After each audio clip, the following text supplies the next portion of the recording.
Anthea, thank you very much for joining us today. Let's kick off with a look at the bond market. We know that the government has indicated that net issuance this year is going to be substantially reduced from last year. You had $6.6 billion worth of bonds, net bonds, being issued last year, and that's going to come down to 2.1 billion Namibian dollars this year. What are the big questions that need to be answered in terms of government borrowings for 2012? Hi, Samantha. Well, government is going to be issuing their borrowing plan on Friday. So I think that's going to shed a bit more light on the bond market with regards to exactly whether they're going to be issuing longer dated paper or shorter dated paper. But yes, definitely, they have definitely reined in spending for this next fiscal year. Last year, they had an expansionary budget, and they're definitely reining in spending this year. So we'll see what will happen to premiums. We're expecting them to decrease a bit. And of course, that's going to affect the yields of the bonds in issue.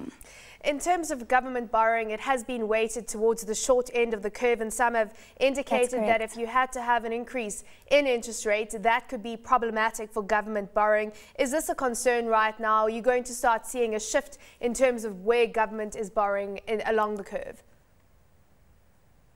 Well, Samantha, currently we've got about 50% of government borrowings in the form of treasury bills. The figure for South Africa, to my understanding, is only 25%. So it's definitely a bit of a concern that the duration of our government borrowings is so short. I should hope that they are thinking of issuing longer dated paper, especially with the redemption of the GC12 in October this year. Well, they can either do a swap and issue more of the bonds we currently have in issue, or they could issue a longer dated bond, a new bond altogether. I should hope they will go for the longer end of the curve, but we won't know up until the borrowing plan comes out on Friday.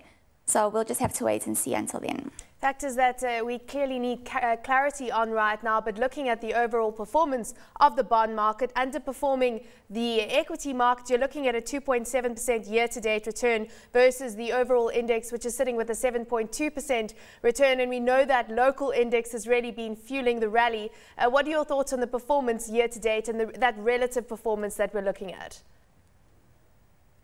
Well, as I mentioned before, on the equities market, all the companies have had a magnificent run up until now, but I do think they are nearing being fully priced, and I don't see this trend continuing in the coming years. For example, this ever since March month end, there hasn't been any change in the prices of any of the stocks on the local index. So I don't think that equities are going to be increasing much in the coming months. What are your thoughts on the performance of the bond market then in the coming months? If you're looking at a slowing down in the performance on the equity front, are you expecting bonds to perhaps start outperforming? Like I said, well, we're going to have to wait and see what happens on Friday. I think that's going to dictate what we're going to see in the bond market. But I do see a bit of a slowdown. As I said, as government is reining in the issuance of the bonds, I do expect premiums to come down and of course, the yields as well. And on the money market front, of course, a smaller portion of the overall market, but still sitting with a year-to-date return of 1.4%, and that really underperforming overall. What are your thoughts on the type of returns that we're going to see from the money market in the coming months? I think we can expect the money market to follow suit.